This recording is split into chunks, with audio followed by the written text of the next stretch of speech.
Hello, and welcome to another Business Analysis Live. My name is Susan Moore. I'm the Community Engagement Manager at the International Institute of Business Analysis.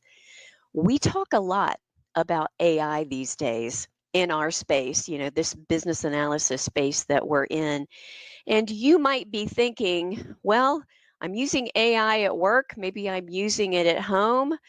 I wonder what the future of AI means for my role as a business analysis professional. Well, we've been thinking about that too. And so I've invited a guest who has also been thinking about that, and she's been dabbling in AI for quite a while. So we'll probably talk about where some of her dabbling has taken her. I would like to introduce today Deirdre Caren. Hey, Deirdre, how are you? Awesome. It's so great to catch up with you again, Susan. We always go about an hour or two too long whenever you and I get together and chat because I don't know, we're kind of, what do they say, birds of a feather. I think Yeah. we're a little similar like that. Well, for those who may not have met you before, why don't you tell the audience a little bit about yourself? Okay. So, yeah, my name is Deirdre Caren. I run Agora Insights, which is a training company helping business analysts and business architects get certified and also look at the practical side of the profession. So, I know, Susan, you've been also on some of the courses with me, which has been great. Uh, on the other side, recently I'm a bit of an entrepreneur. So I did go into AI, and I noticed as I was doing AI, I was teaching an AI model. And I thought to myself, wow, this is going to be completely different in the future. And anyway, it eventuated. I started a company along with my co-founders, Elaine Picard and Andre Spies. And we started Aiden.ai. So yeah, that's been a very exciting journey for me. And it all started with training people. Um, and so, yeah, it was Who weird. who It would have wasn't thought? planned. Yeah, who would have thought? And by the way, when you say I'm a bit of an entrepreneur, you are a lot of an entrepreneur. And also, you are, in my mind, kind of a classic business architect. And I don't think it's any surprise that those two things exist in you and and that you have taken them where you have. So I know I am going to be excited today to hear more about this tool that you've built because I know that you have applied both that entrepreneurial mindset, which requires a lot of business analysis, and also your business architecture background. Um, w- so let's talk a little bit about kind of what we came to talk about today, which is AI and the future of business analysis roles. I know when the first generative AI came out, people got really concerned in our space because they thought, oh my gosh, business analysis is going to go away. Now I'm just going to, throw documents into some AI tool and it's just going to automate stuff. Um, I mean, that's not what you're seeing, clearly, right? There is some of it, and there's some things that aren't. And so last year I interviewed, including you, 41 people. And this year so far, I've interviewed another 5. And these are all people who discuss architecture and analysis and that. And the reason I did this is one of the core things that we do as analysts and architects is really engage with stakeholders. Seek to understand, look at the different ways in which we have a good idea of what the future might be and what the present, the current state is. And this is what we do. And we should be pretty good at it. And that's why I say to people, at least get certification to say that, yeah, you know these things, these basics. What I did find And I do believe a good analyst is going to be very, very helpful in this future. I mean, the whole point with business analysts is that they understand what change means, right? But if you've been a documenter of requirements, you are at risk. I mean, that's the reality, because AI can take massive amounts of data and document it. So really, the importance of this is understanding that your role is at risk if you don't understand how to learn and how to adapt to the environment that's coming. And but on the other hand, if you're a really good analyst, you are essentially going to be able to speak both to humans and to AI. In fact, one of the sessions I did with Omar Gawaid, he discussed how we need to learn how to talk with AI, how we have conversations, how we do prompting, how we do these things with AI. And so there is a new skill set that's required. And for those who are not willing to really, truly understand how to adapt, they will be at risk, because the reality is any business, and yes, my entrepreneurial side goes, any business is going to look at ways to optimize. They absolutely will. Governments might be an exception, because they're a little bit slower to adopt. But if you look at countries like, let's say, Saudi Arabia, they have few local resources. They're having to get resources all the time externally. So they are embracing AI massively, because this is going to help them with resources. So I think for business analysts, this is a wake-up call.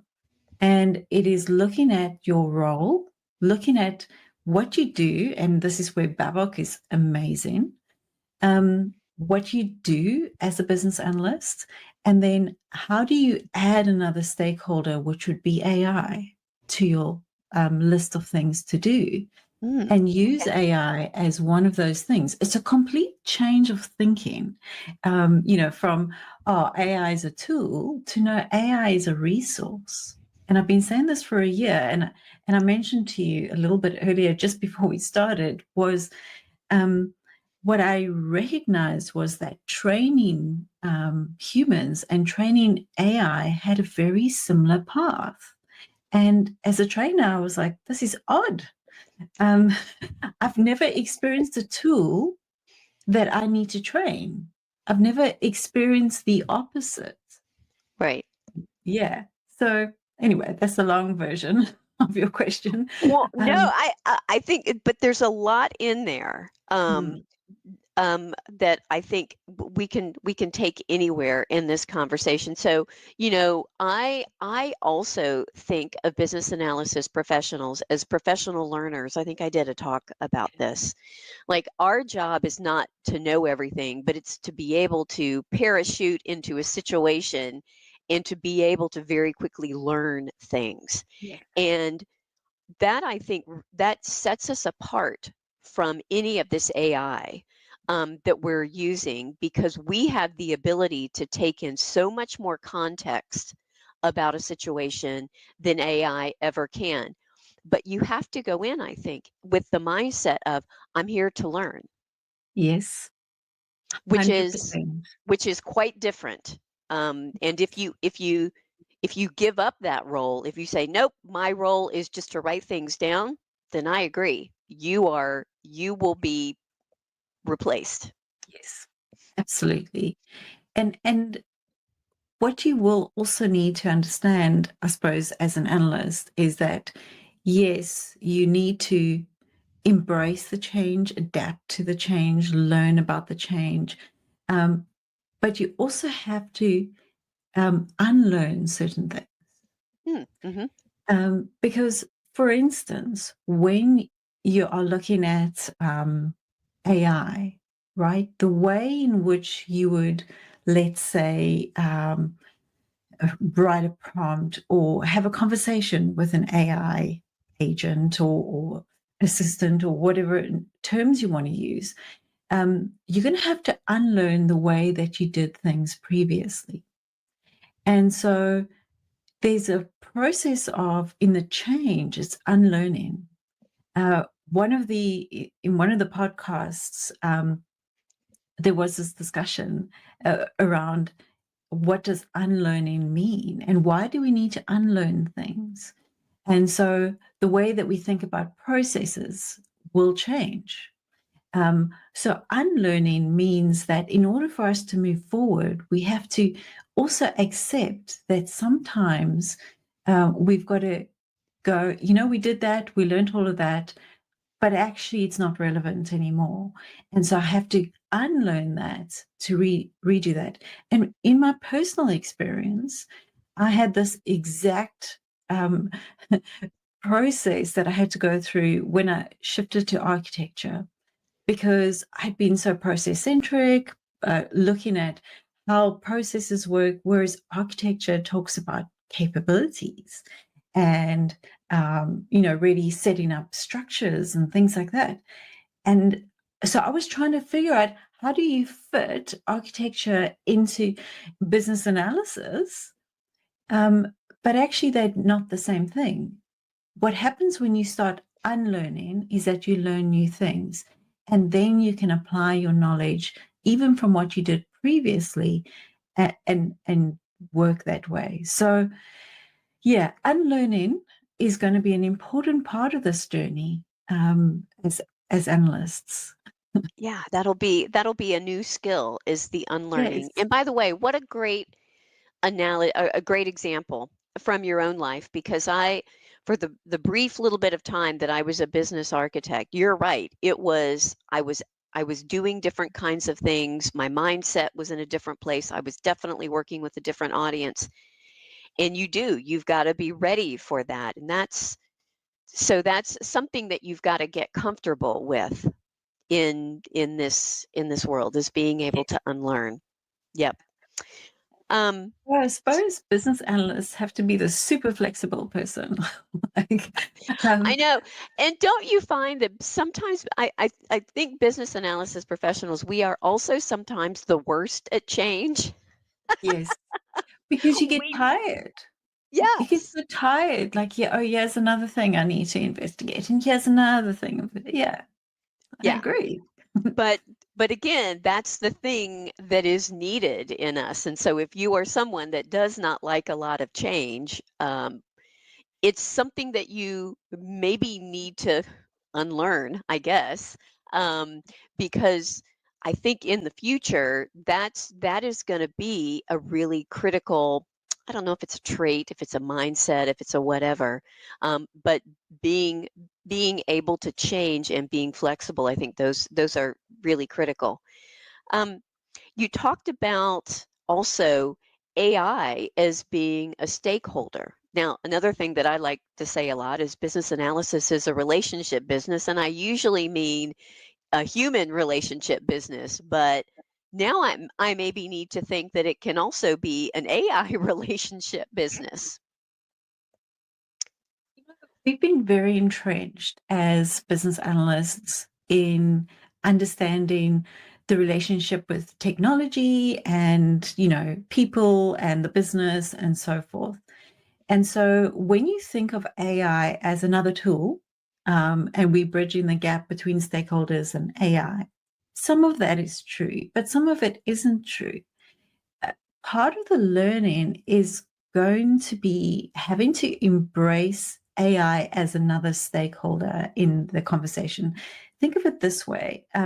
When you have something like, let's say, a big factory, right? You have to train and engage with, let's say, the robotics and things like that. And the fancy ones, the AI ones, will be doing things where you're going to have to figure out why they're doing things in a certain way, which means you're going to have essentially a conversation. Remember, these large language models are literally just language. It's about what we are saying and what we are getting back. So it is a huge mind shift in terms of understanding technology as, we understand the technology and we're working with stakeholders, but now you've got to add another one to it. And you've got to rethink what AI actually means to the company, to the different people, and so forth. It's a complete change of thinking. And for me, I love a change of thinking because it really changes the way that just a paradigm shift. And like I said to you, when I started training AI, I was like, this is so weird. It's like training a human. So you can imagine the conversation with AI is going to be important. Now, AI is not a human, right? So let's be very clear. But the way that you use what we call a tool will be changing. And we need to have more conversations with AI, and we need to be really good at it. So the who, the what, the why, the when. We need to truly understand that what we are feeding into AI is basically a conversation. It would be very similar to what we would be doing with a human. And having a conversation to really kind of understand things. Now, obviously AI is not good at certain things yet, as I say. Like for instance, we understand culture, we understand, and you mentioned context, and context with AI is everything. Everything Right. about AI is about context. So this is where analysts are really good at understanding context, being able to draw context and being able to feed context. So think of when you work with, let's say, software people that are taking your requirements and looking at how they can improve their software. The same would be with AI. You go and interview a stakeholder, you understand the context, and then you go and feed that context back into AI, and you then have a conversation. Oh, this is what the data said. This is what. So all of a sudden, your role, you've got another stakeholder, but you also got another technology. So it's quite different. Yeah, I think I don't think I had thought about it before, but we are really blending. We're at the intersection of these two things. I'm using a tool, but I am using a tool that I can really have a conversation with, which is so different from most of the other tools or any of the other tools I've ever used. You know, my when I think the first time I used ChatGPT, I was reminded of a million years ago when I was first learning how to program in BASIC. And we had developed kind of this funny saying generator. So you would have it, you would pre-populate all of these different funny things that it might say, and then you would ask it a question and it would give you back one of these funny things, and you could sort of have a conversation with it, but not really. And that was my first that was like the first experience that I had with GPT. I thought, oh, it is just like that, except it's probably not trying to be funny. It's probably trying to be helpful. But then I realized that I could ask it other questions. I could correct it. I could follow up with additional information. And then I started to realize, wait a minute, I am now I am interviewing Yes. this this technology. And so then it became more about, oh, this is actually a great way for me to practice those skills and also to hold it accountable, if Mhm. we can say that, but also to hold myself accountable. And I think that I don't know that everybody has that same kind of background with a tool like that, but I realized that that is the biggest benefit, that, or the way that you can think about this as you're interacting with generative AI, is to think of it like I'm just having a conversation with you. Yeah. Not It's not a search engine. It is not going to give you facts. I think one of the things I was playing around with once, I was asking it to tell me all of the Academy Awards that Gone with the Wind had won.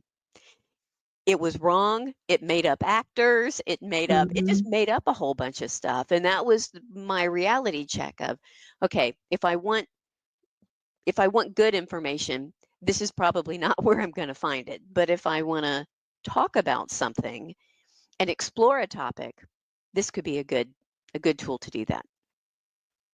Yes. And to your point around the context, the really important thing with large language models is going to be data. It's going to absolutely be data, and it's going to be structured data. Now, a lot of companies, the internet, all of that have really bad data, like super bad. And we still use spreadsheets. We have shadowware. There's so much. And even now with digital transformation, and we have been trying for 20 years to get our data right, get our systems right, optimize what we're doing, and so forth. And this is where contextual design and content, not content, I've just missed the word, but I'll get to it in a minute, is so important because, for instance, when you have schemas, when you have a body of knowledge, when you have content that is confirmed and accurate and correct, you can, like business architecture is perfect for AI because it is contextually relevant to the organization, but it's also conceptual. It's not intended to be the absolute correct data, but what it does is it filters AI to do the right thing.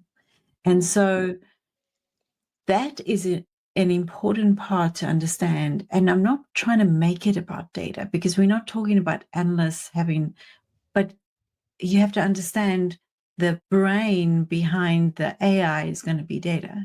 And it does hallucinate. We talk about different temperatures with AI.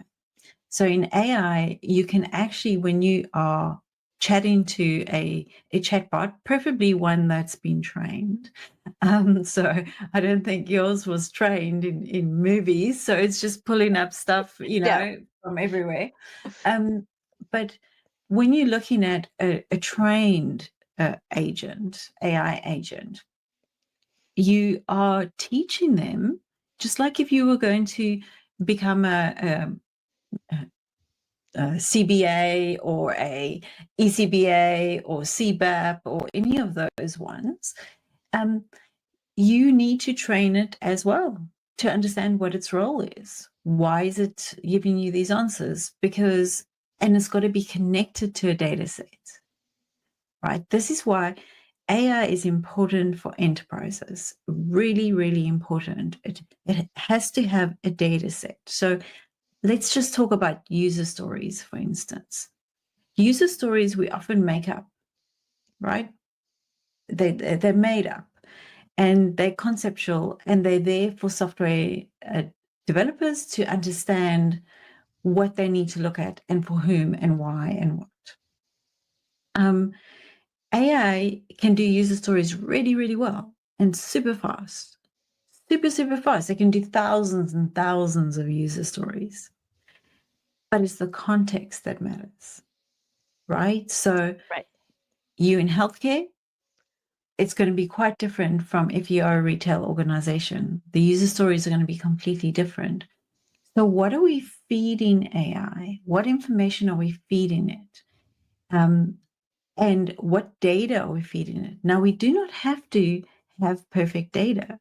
We don't. We don't have to use our clunky old systems or anything. We can. It doesn't know the difference between real data and made up data. It doesn't know the difference. So this is where I say conceptual design. So context is one thing, but conceptual design can really help. So things like processes. Processes are a conceptual design. Okay. And so when you feed AI a process, it can now go, oh, is that the process that needs to be followed? So things that we trust in business in terms of our data is going to be super helpful. Anyway. I could Okay. go further. Well, but you're making me think that there's probably some skill development that we could be bringing into AI around knowledge management. um I know that you said it's data, but it's not really data, so I'm not necessarily thinking that it's data analysis, but you do have to I think it helps to bring to it an understanding of what are the kinds of data that this system might use in order to know something. Where might that have come from? What might the biases be? So I think that's another area where it can be really helpful to understand. But understanding that knowledge also can come from lots of places. Yes. It can come from the stuff that we have written down, but knowledge is also, I sometimes talk about this in terms of being a dancer.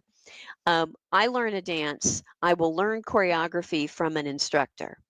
And then from that point forward, I practice the dance. And later on, if you were to ask me, "Hey, Susan, can you tell me all the steps that you take?" I would say, "I don't have any idea. I just turn on the music and I just dance." Um, because it is just now between the choreography I've learned and just the style of dance that I like and whatever I bring to it, there's um, all of this other kinds of knowledge that I have that's just not written down. So I think that's another area that is something that we need to bring to our business analysis roles if we're going to be using AI. Yeah. But tacit knowledge, it's Mhm. something that is relevant, contextually relevant. It is something that we can, just figure out. We don't need a database to figure it out, but we need to communicate that clearly, and we need to be able to share that information. And you're right, analysts are knowledge workers. That's why I say if you're just documenting things, it's probably not going to be, a long-term career for you.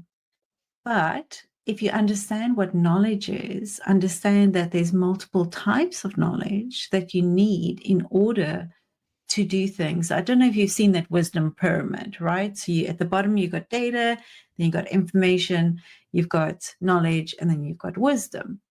And Mhm. I often say that where your analysts, your architects, etc., sit, because we are white collar workers, is in the knowledge space.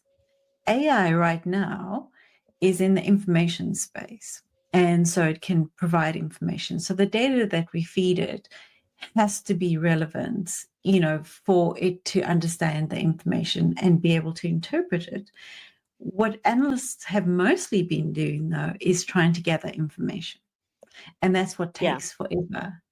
Uh, we have to sift through databases, we've got to interview thousands of people and, all those kind of things. That's where AI can pick up a lot of that hard work, let's put it that way. But it won't be able to truly, at this point, I'm always careful, to truly understand that tacit knowledge, that intrinsic cultural understanding. And so this is where analysts are going to have to not only understand how things are structured, but also understand how to get that kind of knowledge from the business and from AI and from, various sources, including your own intuition and your own experience and your own point of view. So, yeah, I think will be a great role. Actually, you know, I was we were on training with one of the enterprise architects, and he said to me, so this is Michael, he said to me, this is like for business analysts, they have this prime position in terms of prompt engineering. They really do have this because they've learned over the years how to ask the right questions, how to understand. So to really feed that back into AI and get the information that you want without needing to access all the databases and things like that, it's a prime prime role for analysts. When Chat GPT and others like it first came out, I know they were talking about, oh, the next horizon will be prompt engineers. You should go out and be a prompt engineer. Do you see that there will be roles that specifically do that? Or will Actually, prompt engineering just be like another skill that you add to your it will be a skill set? skill, but actually, I think that your Beckham, the business analyst core concept model, is the perfect way to do prompting. Okay. So it is the who, the what, it's the context, the value, etc. Now, you do have a prompt engineering, it's called the co-star. Now, co-star looks at how would you actually prompt AI. And I have done a blog on that. It's really, really a good framework to use. But it's so similar to what we do as business analysts. So I wouldn't call it, I don't like the term prompt engineer. It just seems odd. Like it doesn't really resonate with anything. But I think from a business analyst, you are doing prompt engineering, but I don't think the word is right. I think you're doing requirements.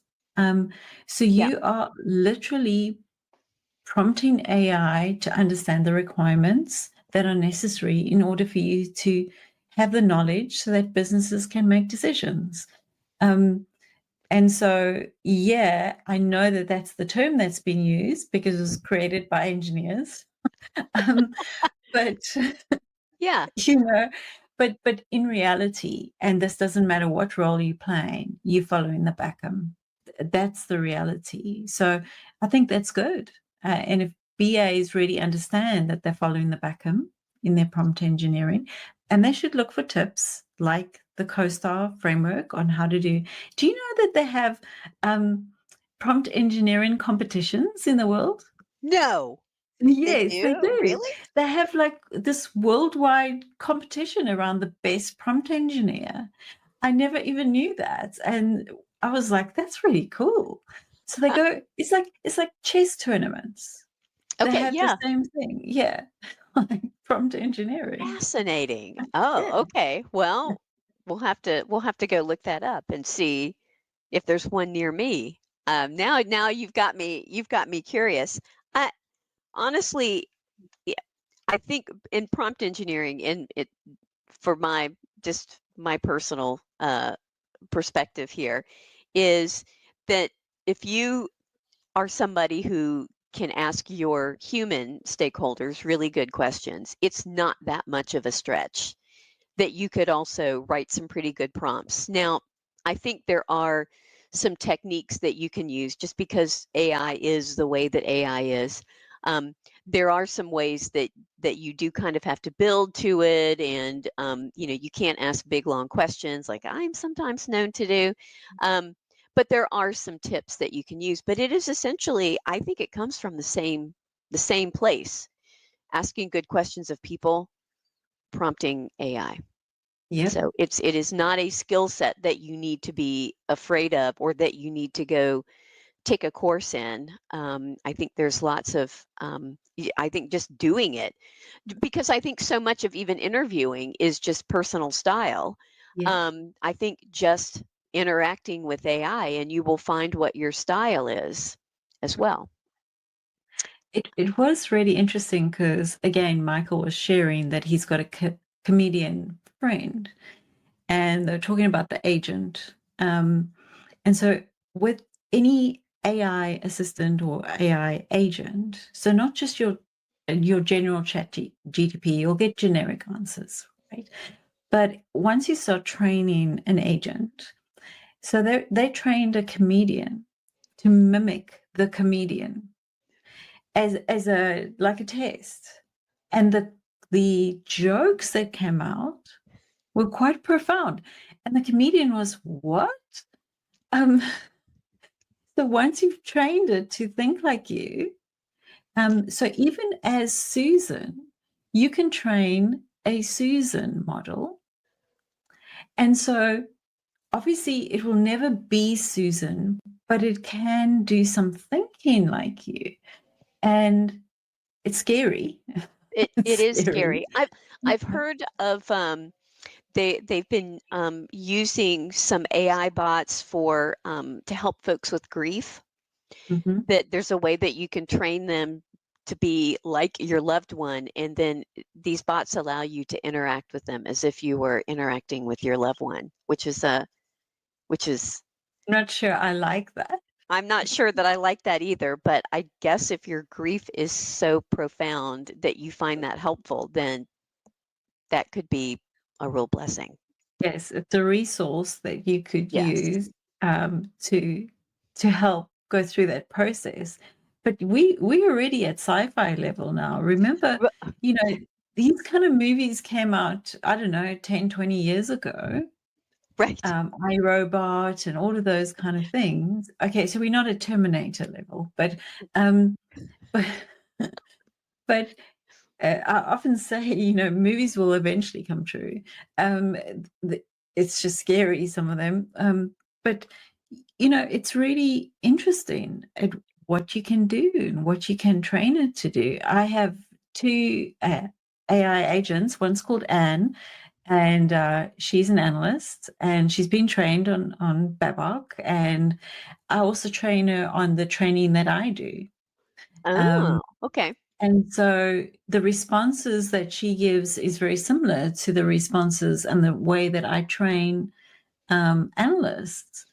And then I have Archibald, who's an architect, and I our love it. youngest laughs about this name Archibald because hasn't heard it before. But anyway, and yeah, he's been trained more on understanding the concepts of business architecture, what is a capability, and those kind of things. Again, things that I teach to humans. And so that for me is a good thing, because what that kind of profile, that agent is doing, is becoming a 2IC, and they are helping architects and analysts do things better. But you cannot just go in there and not be an architect and think you understand what AI is saying. And as you mentioned earlier, sometimes it hallucinates and comes up with absolute junk. Right. So this is where the human in the loop is so important, because yes, you can train it on these roles, but that doesn't mean it always follows the rules, kind of like humans. Yeah. So you have to be the manager of that outcome, that the input and the outcome of what AI is doing, and you need to own that. You can't just say this is what AI said. That's important.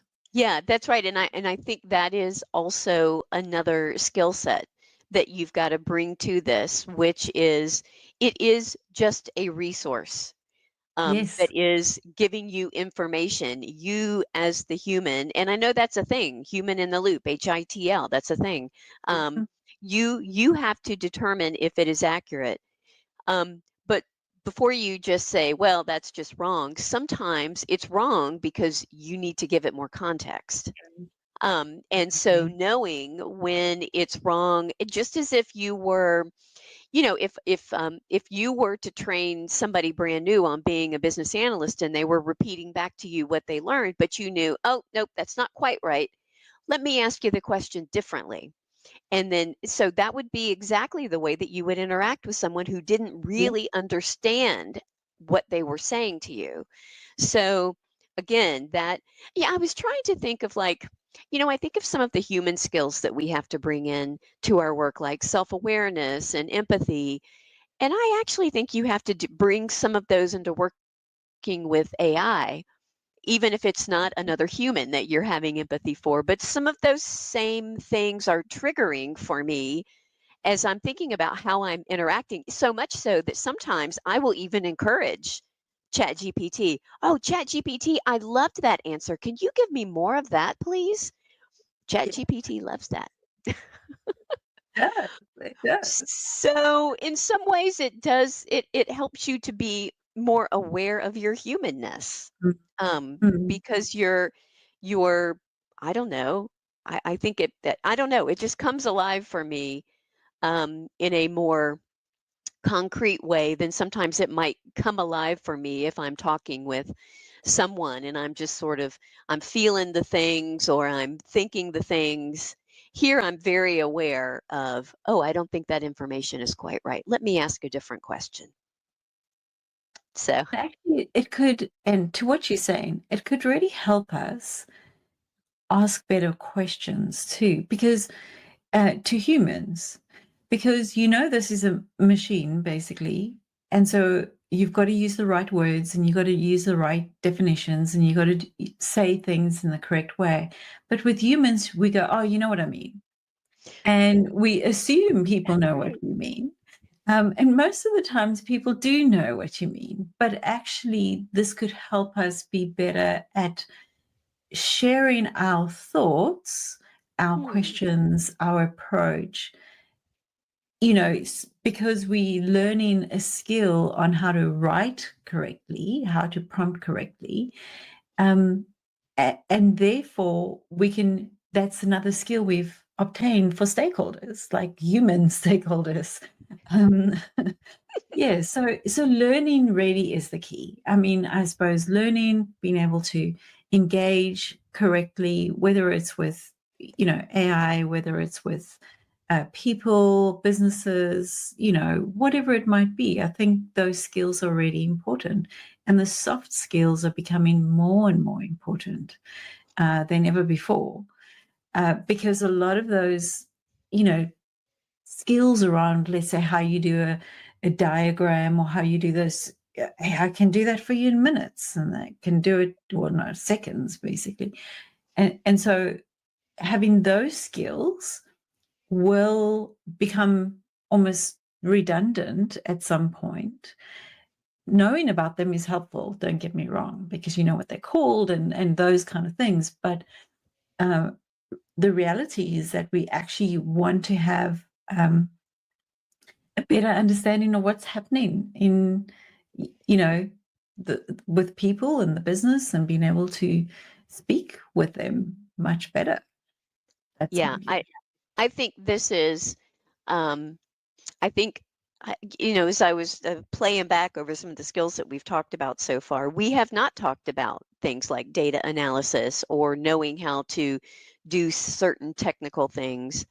It's that role that we play with AI is part trainer, part um, prompt engineer. It's all of these things that really rely on our human skills. And I was actually, I know I had a couple of questions kind of loaded up today, and what new skills should business analysts be building to stay relevant in an AI-driven world? I mean, we've talked about the skills that we already have that we should continue to build. Are there any new skills that you're seeing? Prompt engineering might be one. Just a Prompt different way to, engineering definitely is yeah. a new skill. I think that being able to structure your outputs and your inputs for AI. So, in other words, let's say you're presenting something to, let's say, the CEO. You have to present kind of way. Now, AI can certainly help you with understanding how to structure your information. So we use two terms. One is Markdown, and then you've also got a JSON structure. And so understanding that the output that you want to get from AI, you need to understand those basics. And so JSON Markdown structures is a new skill that I believe, analysts will need to learn. And that's not hard. You don't have to be a programmer. It's really about how things are structured. It's very similar to learning new processes, right? You know how a BPMN structure works. You would have to do something like that. For most of us, when we see anything that's codified, we kind of go, oh, that's not my thing. But it's easier than you think. And I think that's the important thing, is getting over that mindset. So definitely looking at Markdown and JSON structures. Again, you don't have to be a programmer. Those are going to be important.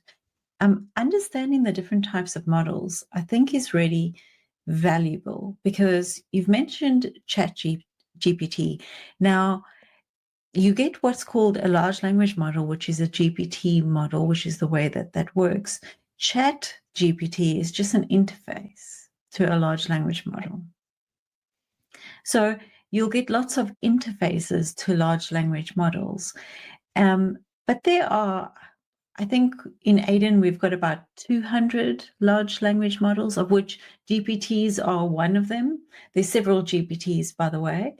Some are smarter than others. Some are more expensive. So Grok, for instance, well, it's not based on GPT, but it is also a large language model. You've got Gemini, you've got heaps and heaps. You've got the one that's just come out of China, which is DeepSeek. Yep.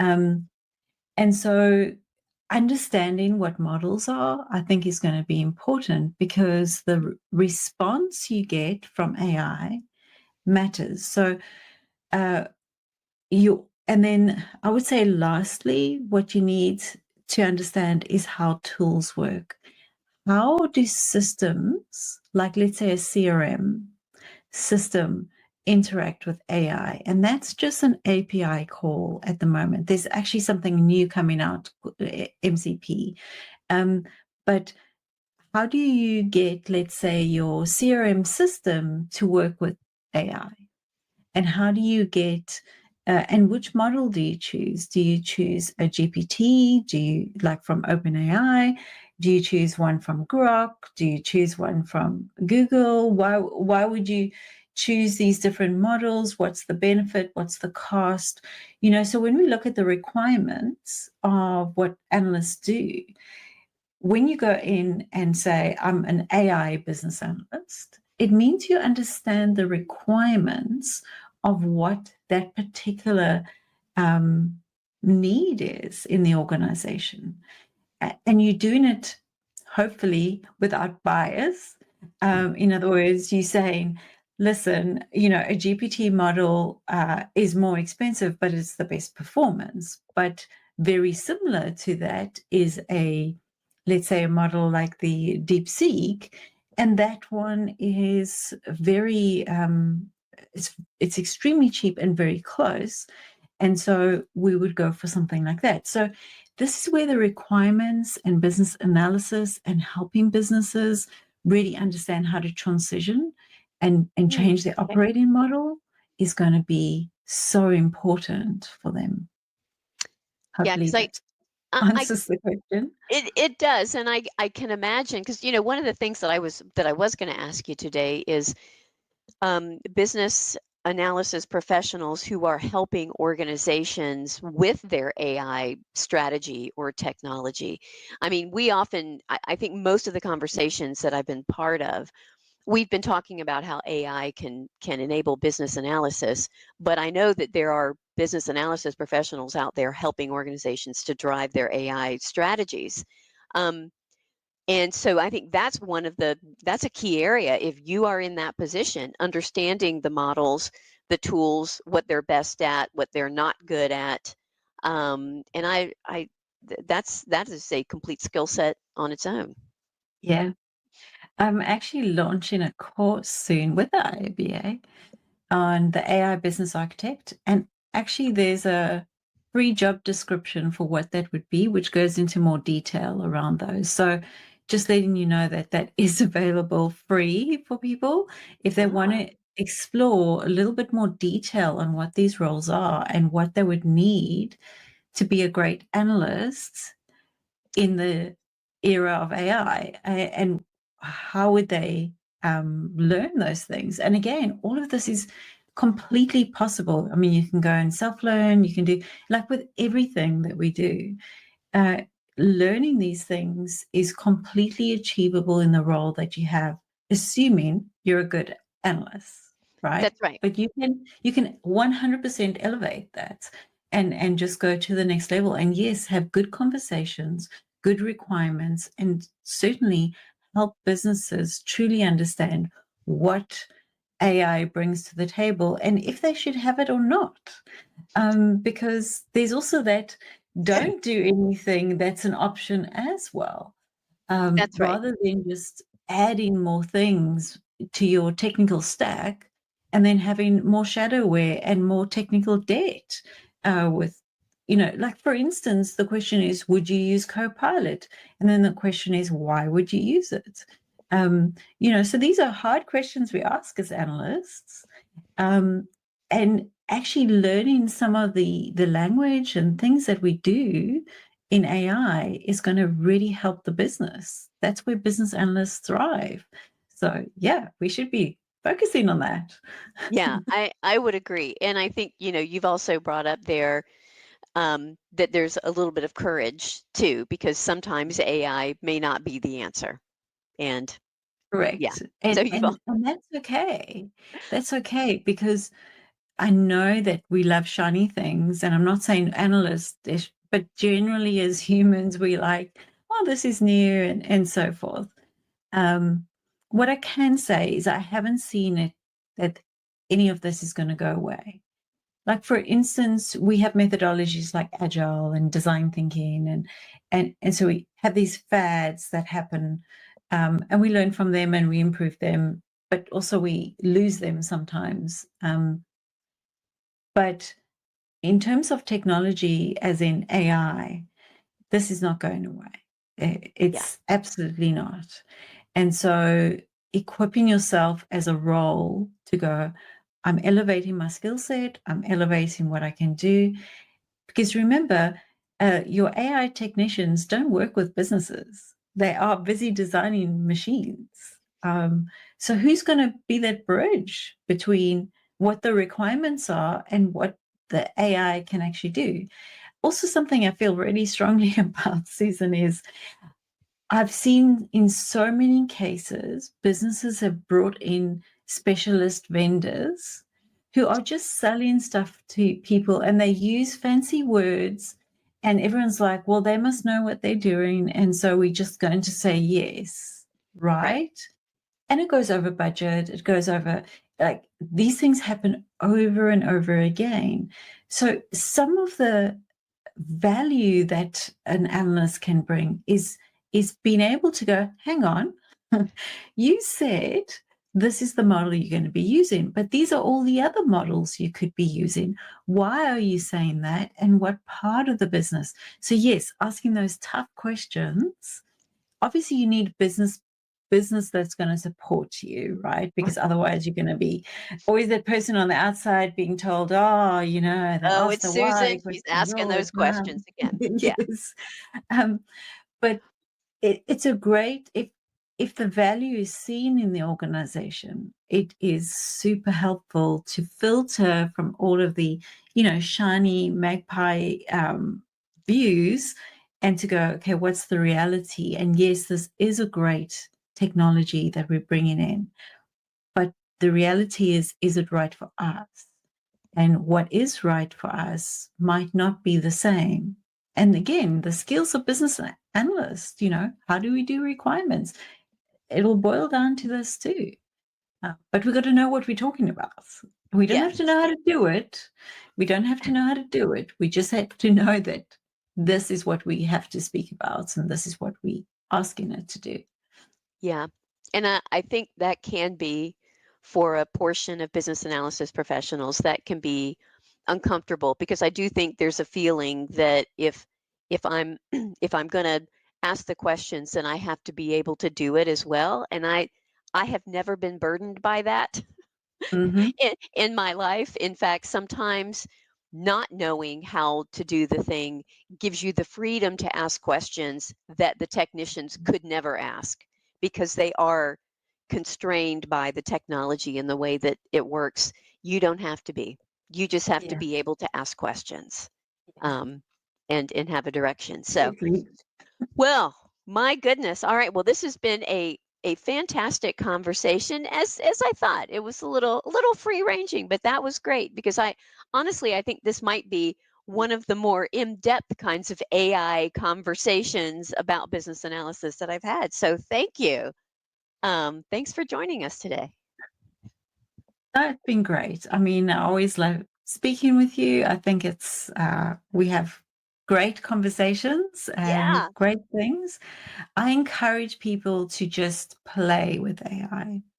exactly. It is going to happen. It's already happening. It's not like something that's on the horizon. It's already here. But you still have the opportunity to, play with it and explore and, navigate through it and find your own learning. So find the best option for you as an analyst and also decide what you want with your career. I think this is going to be so important because think of, didn't quite go into the future, but think of the future. Like, what do you want in the future? What kind of role do you want to play?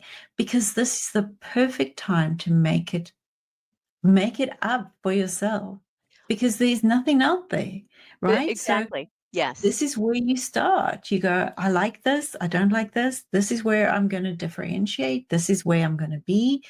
And take what you've learned, unlearn some stuff, relearn some stuff, and decide what your career is going to be. And that's what I would advise for analysts. The Yeah. short version of the long conversation we've Yeah. had. Yeah. I do think AI gives you it gives you some new opportunities as business analysis professionals. So, all right. Well, Deirdre, thank you very much for joining us Thanks, today. Susan. It's been a pleasure. I know we'll be talking again soon. Okay. Thanks. And that is it for today's Business Analysis Live. Hopefully, you've taken some solace. Maybe you've got some new ideas for where you want to take your career with AI. When we see you again, we are going to be talking about what business analysis professionals should know about Agile. We're going to talk about that with Kent McDonald in 2 weeks from today. Thanks for joining us.